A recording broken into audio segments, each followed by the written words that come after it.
মশার যন্ত্রণায় আমরা প্রায় সময় অতিষ্ঠ হয়ে পড়ি এবং আজকে আমরা আপনাদেরকে দেখাবো আমরা বাসা বাড়িতে মশাকে দূর করার জন্য এই ধরনের গুড নাইট বা বিভিন্ন কোম্পানির লিকুইড যেই কয়েলগুলো আছে এগুলো ব্যবহার করি। এই কয়েলগুলোর রিফিলটা একবার শেষ হয়ে যাওয়ার পরে এটা অনেক দাম হয়ে থাকে, যার কারণে আমরা দ্বিতীয়বার আর এই ধরনের রিফিল ক্রয় করতে পারি না। তো আজকের এই সম্পূর্ণ ভিডিওতে আমি আপনাদেরকে দেখাবো কি পদ্ধতিতে আমরা একটি রিফিল তৈরি করলাম, যে রিফিলের ভিতরের যেই কেমিক্যালগুলো এগুলোর মূল্য সর্বোচ্চ 10 টাকার মতো হতে পারে। তো 10 টাকায় এই ধরনের একটি মশা মারার রিফিল আমরা আপনাদেরকে তৈরি করে আজকের ভিডিওতে দেখাবো। তো চলুন দর্শক, ভিডিওটি শুরু করা যাক। স্বাগতম জানাচ্ছি আমার চ্যানেলের সম্পূর্ণ নতুন একটি ভিডিওতে।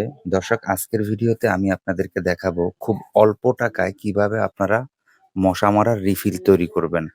তো আমার সামনে একটি গুড নাইটের লিকুইড যেই মেশিনগুলো পাওয়া যায় সেরকম একটি মেশিন দেখতে পাচ্ছেন, এবং এটির ভিতরে এটি হচ্ছে এর লিকুইড রাখার যে বক্স আছে সেই বক্স। তো এই ধরনের যেই লিকুইড বক্সগুলো এগুলোর প্রাইসটা অনেক বেশি, বা এই রিফিলগুলোর প্রাইসটা অনেক বেশি, যে টাকা দিয়ে আসলে আমাদের পক্ষে সম্ভব হয় না মশা মারার জন্য আসলে প্রতিনিয়ত এই রিফিলগুলো ক্রয় করা। তো আজকের ভিডিওতে আমি দেখাবো ঘরোয়া উপায়ে খুব অল্প টাকার ভিতরে কিভাবে আপনারা মশা মারার রিফিল তৈরি করবেন, এবং এটা হিসেব করলে একেবারেই কম টাকা। আমার মনে হয় 20 টাকা বা 15 টাকার ভিতরে একটি রিফিল আপনারা তৈরি করতে পারবেন। তো এই রিফিলটা তৈরি করার জন্য কি কি নিতে হবে আমি সেটা আপনাদেরকে বলে দিচ্ছি। প্রথম নাম্বার হচ্ছে এই যে এখানে দেখতে পাচ্ছেন, এটি হচ্ছে কাপড়। এই কাপড়টা হচ্ছে মূলত সেন্টের জন্য, হ্যাঁ? এবং এই কাপড়ের যে ঘ্রাণটা এটি মশারা আসলে সহ্য করতে পারে না। আর দ্বিতীয়ত নাম্বার হচ্ছে যে মেইন যে পণ্যটি সেটি হচ্ছে আমাদের এই যে ঈগল ইনসেক্ট পাউডার।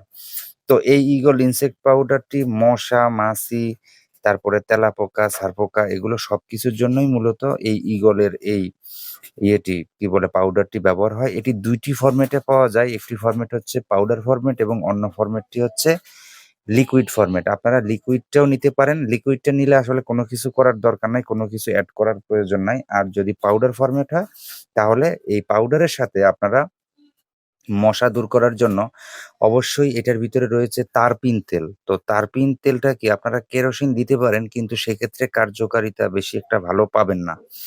আর আপনারা যদি তারপিন তেলটা ব্যবহার করেন তাহলে এটার কার্যকারিতাটা অনেক ভালো পাবেন। তো তারপিন তেলটা মূলত আপনারা যেকোনো রঙের দোকানে পাবেন। যেখানে রং বিক্রি করে, রঙের কৌটা বিক্রি করে সে সকল দোকানে রং গোলানোর জন্য এই তারপিন ব্যবহৃত হয়।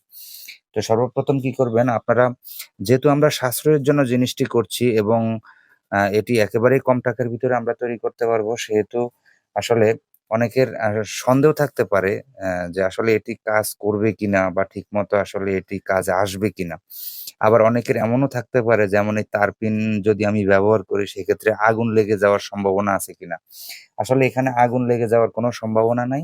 মূলত হচ্ছে এই যে নজেলটি দেখতে পাচ্ছেন, এই যে নজেলটি, তো এই নজেলটি হচ্ছে এখানটাতে যখন হিট হয়, তখন সেই হিটটা ওর নিচের অংশ পর্যন্ত চলে আসে, এবং একটা সময় হয় কি আপনার ওর নিচের অংশটাকে যখন হিট করে তখন এটা আস্তে, আস্তে গরম বাষ্পটা উপরের দিকে হয়ে ধোঁয়া হয়ে যায়।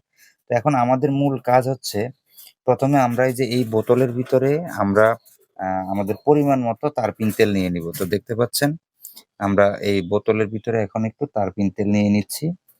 তো এই দেখেন আমরা একটু তারপিন নিয়ে নিচ্ছি। দেখতে পাচ্ছেন আমরা মোটামুটি আমাদের পরিমাণ মতো আমরা তারপিন নিয়ে নিলাম। ঠিক আছে? তো আমাদের পরিমাণ মতো আমরা তারপিনটা নিয়ে নিলাম।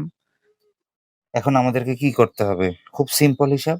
এই যে কাপড়টা নিলাম, এই কাপড়টা একটু চূর্ণ চূর্ণ করে আপনারা ভিতরে দিয়ে দিবেন। ঠিক আছে? গোটা দিলেও সমস্যা নাই। এটা আস্তে, আস্তে গুলে যাবে। তো আমরা কাপড়টা দিয়ে দিলাম। এখন আমাদের যে মেইন যে পণ্যটি এই যে ঈগল ইনসেক্ট পাউডার, এই ঈগল ইনসেক্ট পাউডার মূলত হচ্ছে পিঁপড়া, তেলাপোকা এই সকল জিনিসের জন্য ব্যবহার করা হয়। তো এই ইনসেক্ট পাউডারটি আমার ঘরে ছিল। তো আমি সেখান থেকেই ব্যবহার করছি। আর এই কাজটা করার পরে অবশ্যই হাত ভালো করে মানে আপনাকে পরিষ্কার করতে হবে। তো দেখতে পাচ্ছেন আমরা এখানে এই যে ঈগলের যে ইনসেক্ট পাউডার রয়েছে, এই ঈগলের ইনসেক্ট পাউডারটা আমরা আস্তে, আস্তে এখানে ঢেলে দিচ্ছি। এই যে ঈগলের যেই এই এই পাউডারটির মূল্য হচ্ছে 40 টাকা। তো এটার একটা দিয়ে আপনি এরকম 20 থেকে 30 টা রিফিল তৈরি করতে পারবেন। আমরা একটু পরিমাণে বেশি বেশি করে আমরা এই পাউডারটি দিয়ে দিব। দেখতে পাচ্ছেন আমরা মোটামুটি অনেকগুলো পরিমাণ পাউডার আমরা দিয়ে দিলাম। তো অনেকগুলো পাউডার দিয়ে দিলাম। এখন আমাদের বেশি কোনো কাজ নাই। জাস্ট আমরা এটার মুখটাকে এভাবে লক করে দিব। এটা দিয়ে এটা একটু শক্ত করে চাপ দিয়ে আমরা আটকিয়ে দিব। বাস, এরপরে আমরা একটু ভালো করে এটাকে ঝাঁকিয়ে নিব। দেখতে পাচ্ছেন এই যে আমাদের পাউডারটা নিচে জমাট বেঁধে রয়েছে। তো এটা আস্তে আস্তে এটাকে গুলিয়ে দিতে হবে। দেখতে পাচ্ছেন আমাদের এখন টোটাল যেই পাউডারটা, এই পাউডারটা আমাদের কোন ফরম্যাটে চলে আসছে দেখেন।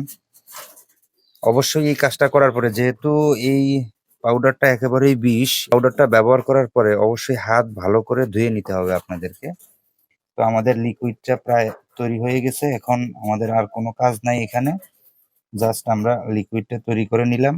এখন আমাদের কাজ হচ্ছে আমরা আমাদের যে মেশিন রয়েছে, আমাদের এই মেশিন অথবা আপনাদের যদি সকেট সিস্টেম মেশিন থাকে, আপনারা কি করবেন, শুধুমাত্র এই মেশিনের ভিতরে আপনারা লাইনটা মানে এই রিফিলটা আপনারা এভাবে সুন্দর করে ভরে দিবেন। তো আমাদের রিফিলটা ভরে দেওয়া হয়ে গেছে। দেখেন আমাদের এটা জায়গা মতো চলে আসছে। এখন আমরা আমাদের মেশিনটাকে একটু পাওয়ার দিয়ে দেখাচ্ছি আপনাদেরকে। তো বন্ধুরা, আমরা মেশিনটা রেডি করে ফেলেছি। এখন আমরা মেশিনটাতে পাওয়ার দিব। তো দেখতে পাচ্ছেন এই হচ্ছে আমাদের সাদা সেই লিকুইড গুলো। হুম জাস্ট আমরা এই পাওয়ারটা দিয়ে দিলাম, দেখুন। তো দর্শক, আমরা আমাদের মেশিনে এখন পাওয়ার দিয়ে দিলাম। দেখতে পাচ্ছেন আমাদের মেশিনে পাওয়ার দিয়ে দিলাম, এবং আমাদের এই যে রিফিলটি, এটি আস্তে আস্তে করে গরম হবে এবং আমাদের ঘরটাকে একেবারে টোটালি মশামুক্ত করে ফেলবে। আর এই পদ্ধতিতে আপনারা খুব অল্প টাকা, মনে হয় 10 টাকার মতো খরচ হবে, তাতে সম্পূর্ণ একটি নতুন রিফিল তৈরি করতে পারবেন, এবং একটি সম্পূর্ণ রিফিল দিয়ে আপনারা মোটামুটি 1 মাস খানেক ঘর থেকে মশাগুলো তাড়াতে পারবেন। বন্ধুরা, দেখতে পাচ্ছেন আমাদের মেশিনটা এখন চলছে, এবং আমাদের মেশিনের যে কালো অংশটির মাঝখানে বুদবুদ উঠছে, এবং আমাদের যে লিকুইডগুলো এগুলো আসা হয়ে সম্পূর্ণ রুমে ছড়িয়ে যাচ্ছে। বন্ধুরা, এই যে একটু দেখুন কত সুন্দর ধোয়া হচ্ছে, এবং ধোয়াটা হয়তো আমার ক্যামেরাতে ধরা পড়ছে না, কিন্তু একটু অন্ধকারাচ্ছন্ন জায়গায় হয়তো রাখলে আপনারা ধোয়াটাও দেখতে পারবেন। তবে মনে হয় না ধোয়াটা আসলে ক্যামেরাতে ধরা পড়বে। এগুলোর ধোয়াটা অনেক সূক্ষ্ম। তো দেখতে পাচ্ছেন এই হচ্ছে আমার লিকুইডটা। তো আশা করি এই লিকুইডটা আমাদেরকে মশা থেকে অনেক দূরে রাখবে। তো এটি হচ্ছে মশা তাড়ানোর খুব সহজ টেকনিক, এবং এই টেকনিকটি হচ্ছে একেবারেই পরীক্ষিত। তো দর্শক, ভিডিওটি দেখার জন্য আপনাদেরকে অনেক অনেক ধন্যবাদ। ভিডিওটি যদি ভালো লাগে তাহলে অবশ্যই চ্যানেলটিকে সাবস্ক্রাইব করে বেল বাজিয়ে আমাদের পাশেই থাকবেন। ধন্যবাদ সবাইকে।